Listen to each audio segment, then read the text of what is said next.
नमस्कार, 99 न्यूज में आप सभी दर्शकों का स्वागत है। मैं हूं प्रकाश कुमार। आज हम बात करेंगे 1932 के खतियान का। जी हां, आज हम लोगों से बात करेंगे और ये जानने का प्रयास करेंगे कि कल हेमंत सरकार की ओर से जो कैबिनेट में फैसला लिया गया 1932 यानी स्थानीय नियोजन नीति को लेकर, उस नीति को लेकर क्या कुछ कहना है लोगों का, क्या कुछ कहना है धनबाद वासियों का। तो चलते हैं हम सीधे धनबाद के सड़कों पे और बात करते हैं कुछ लोगों से और जानते हैं उनकी राय। क्या कहेंगे 1932 का जीन एक बार फिर बाहर आ चुका है। 1932 का खतियान तो पहले भी एक बार आ चुका है और उसका क्या हस हुआ है वो आप लोग भी जानते हैं। अभी भी जो 1932 का खतियान आया है, हमारे समझ से, हमारे देख से निश्चित तौर पर इसमें काफी संशोधन की गुंजाइश है, संशोधन की आवश्यकता है। इस पर पुनर्विचार भी करना चाहिए कि संशोधन करके इसको कैसे लागू करें ताकि सभी लोग को वाजिब हक मिले, अधिकार मिले, सबका मान और सम्मान रहे, शांति और समृद्ध बने झारखंड। ये प्रयास सभी पार्टियों को करना चाहिए। ये मेरा गुजारिश होगा अपना महागठबंधन के सभी नेताओं से कि इस पर ध्यान देकर के निश्चित तौर पर झारखंड को विकसित करने के लिए, झारखंड को एकत्रित करने के लिए, झारखंड को संगठित रहने के लिए इस पर पुनर्विचार करना चाहिए और पुनर्विचार करके ये 1932 का खतियान है उस पर एक बार पुनर्विचार करके और उसमें संशोधन के साथ में आगे कदम बढ़ाना चाहिए। रामस्वरूप जी, कल झरिया विधायक जो है पूर्णिमा नीरज सिंह सरकार में भी शामिल है, उन्होंने कहा है कि ये फैसला जो है ये झारखंड को सुलगाने वाला फैसला है। निश्चित तौर पर उनका जो बात कहे हैं वो निश्चित तौर पर सोच समझ करके कहे हैं, सभी लोग को मान सम्मान और अधिकार को देखते हुए कहे हैं। आप भी जानते हैं कि जो लोग आज विधानसभा में बैठे हुए हैं उनका भी जन्म बिहार में हुआ था। बिहार, झारखंड 2000 में बना और बिहार में जन्म आज किन्हीं का उम्र होगा 30 साल, 35 साल, 50 साल, तो वो भी बिहार के रहने वाले हैं। झारखंड के जो रहने वाले हैं वो तो विधानसभा भी पहुंचे नहीं होंगे। तो इसलिए 1932 का खतियान जो है निश्चित तौर पर इसमें संशोधन की आवश्यकता है, जरूरत है ताकि झारखंड के सभी लोगों का मान सम्मान प्रतिष्ठा का रक्षा हो सके और कर सके। और पूर्णिमा जी अगर बोले हैं तो सच्चाई बात को बोले हैं, उसमें सच्चाई बात को हर जगह आदमी को बोलना चाहिए, चाहे वो सत्ता में हो, विपक्ष में हो, कहीं भी हो, उनका बात का हम स्वागत करते हैं। जब बाबूलाल मुख्यमंत्री थे 1932 का खतियान की बात उन्होंने किया था, उस समय आपने देखा था कि पूरा झारखंड से लोग उठा था। हम निश्चित तौर पर इस बात को कह रहे हैं कि इससे आगे भी 1932 का खतियान का मामला आया है और उसका हद से धनबाद सहित पूरे झारखंड में देश देखा है। हम ऐसे सरकार से आग्रह करना चाह रहे हैं कि निश्चित तौर पर इस पर पुनर्विचार करना चाहिए, बात करना चाहिए। आप विधानसभा में भेजने वाले हैं, राष्ट्रपति के यहाँ भेजने वाले हैं, उससे पहले इस पर गहन छानबीन करके विचार कीजिए और निश्चित तौर पर इसमें संशोधन का बहुत ज्यादा गुंजाइश है। संशोधन करके ही ये इसमें आगे का कदम उठाना चाहिए। देखिए, जहाँ तक ये जो 1932 खतियान का जो बात आज आया है, ये यहाँ के लोगों का बहुत पुरानी मांगे थी और ये जो सरकार बैठी हुई है झारखंड मुक्ति मोर्चा, इनके मैनिफेस्टो में ये बात थी कि 1932 का जो खतियान है ये यहाँ का मूलवासियों का मेन मांग है और जिसको मेरे सत्ता में आने बाद पूरा करेंगे। सरकार उसी को की है।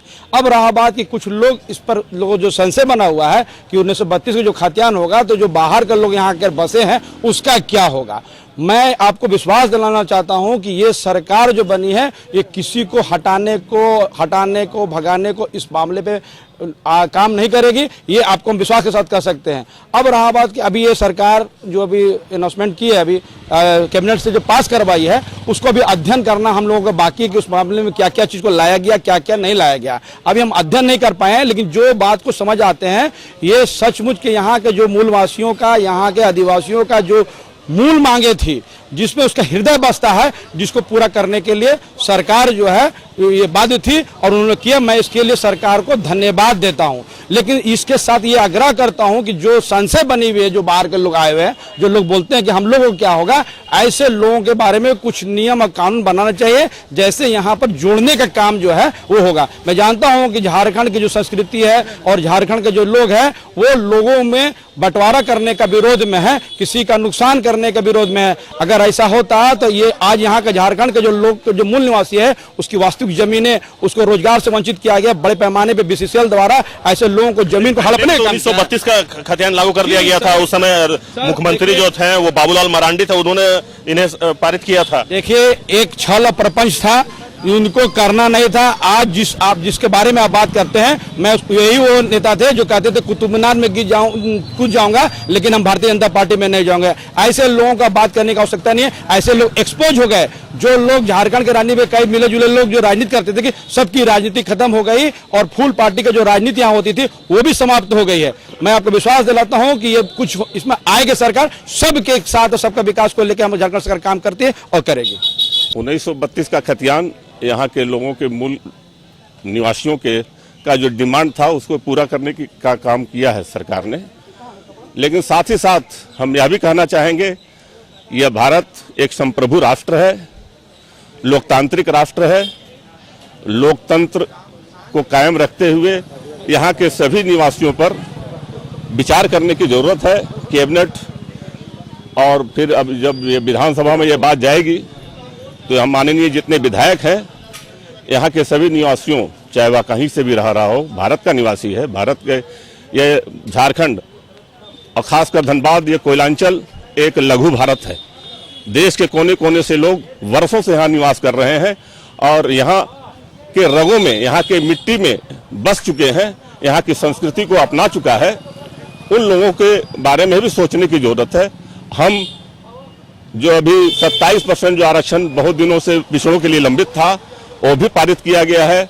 इसके लिए माननीय मंत्री बन्ना गुप्ता जी ने भी बहुत प्रयास किया, जो धनबाद जिले के प्रभारी मंत्री जी भी हैं।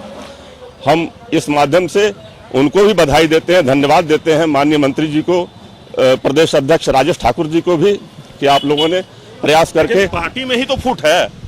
ये कांग्रेस जो है, आप कह रहे हैं कि बन्ना गुप्ता का ये प्रयास था और उन्होंने बहुत प्रयास किया है ताकि आरक्षण लोगों को मिल जाए। कल जो पूर्णिमा नीरज सिंह ने कहा है कि ये प्रदेश को बांटने का खतियान है, इसलिए तो मैं कह रहा हूँ कि भारत एक लोकतांत्रिक राष्ट्र है और खासकर झारखंड में खनिज संपदा का भंडार है और यहाँ देश के हर कोने कोने से लोग यहाँ के निवासी हैं और वर्षों से, लगभग 100 वर्षों से, 150 वर्षों से यहाँ के लोग यहाँ पर निवास कर रहे हैं। यहाँ की मिट्टी से उनका एक जुड़ाव हो चुका है, यहाँ की संस्कृति को उन्होंने अपनाया है। इसलिए उनकी रक्षा की भी बात कैबिनेट अगला जो बैठक विधानसभा में सत्र में यह बात रखी जाएगी, माननीय विधायकगण से हम अनुरोध करेंगे कि उन पर भी विचार किया जाए और उनके अधिकारों की रक्षा की जाए। चलिए, ऐसे ही कुछ और लोगों से हम बात करेंगे और जानने का प्रयास करेंगे कि क्या कुछ कहना है कैबिनेट के फैसले को लेकर।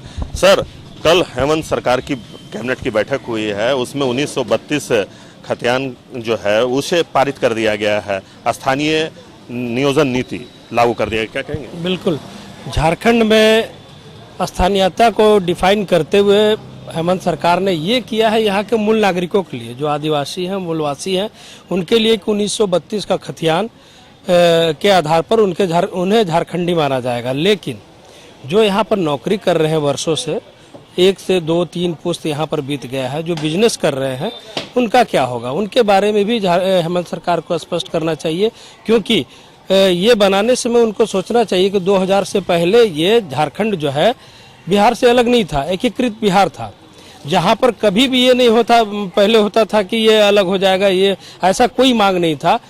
सरकार को यहाँ का जो मूल नागरिक का जो बंदोबस्त किया है झारखंडी का, मेरी अपनी स्पष्ट है कि उन्हें स्पष्ट करना चाहिए कि जो यहाँ बिजनेस कर रहा है, जो यहाँ नौकरी कर रहा है, उनके बच्चे का भविष्य का क्या होगा, उनको आप कैसे स्थानीयता के लिए डिफाइन करेंगे।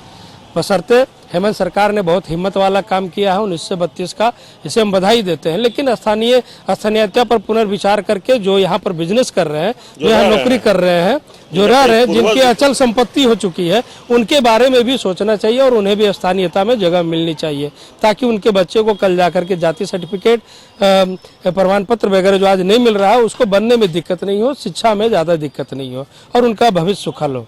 चलिए, ऐसे ही कुछ और लोगों से हम बात करेंगे और ये जानने का प्रयास करेंगे कि क्या कुछ कहना है 1932 खतियानी को लेकर, जिस प्रकार से कल बैठक में हेमंत सरकार के कैबिनेट में ये फैसला लिया गया है। लेकिन अभी इसमें कई सारे पेच हैं, क्योंकि इसे विधानसभा में पेश किया जाएगा, उसके बाद वहां से अगर वो पास होता है तो 1932 का जो स्थानीय नीति है वो लागू हो जाएगा। 1932 का जो खतियान है उसका स्वागत करते हैं और झारखंड के लोगों को ये उनका अधिकार मिलना चाहिए। किंतु जो लोग बरसों से यहाँ रह रहे हैं, जिनका कोई आवास यहाँ नहीं है, उनके पिताजी यहाँ नौकरी किए, उनके दादाजी नौकरी किए, उनका बच्चा भी यहीं पढ़ा लिखा है और पढ़ रहा है, पैदा भी यहीं हुआ, आखिर वो लोगों को क्या यहाँ मिलेगा?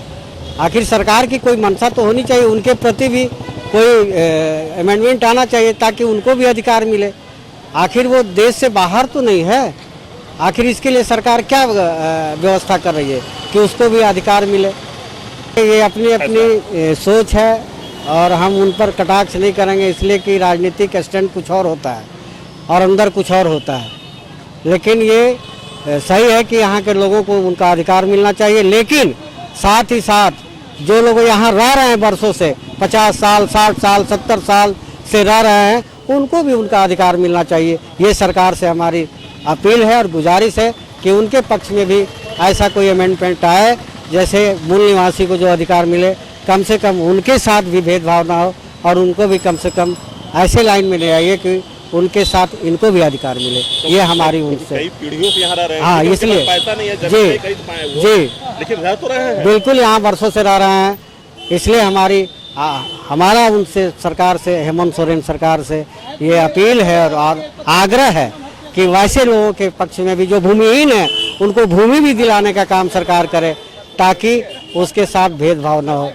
सर, ये अपना स्वार्थ के लिए लिया गया फैसला, हम लोग के लिए तो कुछ सोचा ही नहीं जा रहा, नहीं हम युवाओं को कुछ सोचा ही नहीं जा रहा। सबसे अच्छी दिक्कत हमें हो रहा है सर, हमें अभी विश्वविद्यालय में नामांकन लेना है और वहाँ पे जातीय मांग रहा है और जातीय के लिए सर यहाँ पे आना है, पहले भी नहीं बनने में बहुत दिक्कत होता था, अब तो 32 का लागू हो गया, अब कैसे बनाएंगे? अब इसमें बहुत सारा दिक्कत होगा। हम लोग मतलब क्या यहाँ पे केवल रहे, यहाँ पे मजदूरी करें, यहाँ पे पढ़ाई भी ना कर सकें, क्योंकि विश्वविद्यालय में पढ़ाई करने जा रहे हैं तो वहाँ पे जातीय मांग रही है। जातीय हम लोग आवासीय कहाँ से लेके आएंगे? ये सरकार के ऐसे नियम आ रही है, तो मतलब सरकार कहना क्या चाहती है कि यहाँ से आप लोग बाहर चले या फिर यहाँ पे रहिए तो कल मजदूर के तौर पर रहिए? यही कहना चाहती है क्या सरकार का मकसद क्या अपने ऐसे कानूनों को लाकर हमारे लिए? क्या हमको पढ़ने लिखने का अधिकार नहीं है? हमारे अधिकार को छीन रही हो? हम तो साफ साफ ये बोले हैं कि हमारे अधिकार से वंचित करना चाहती है, या फिर उसका मकसद है कि साफ साफ करे कि आप लोग यहाँ से जाओ, आप लोग बिहार के तो बिहार जाओ, बंगाल के तो बंगाल जाओ, यहाँ पे उसी का अधिकार मिलेगा जो यहाँ का है।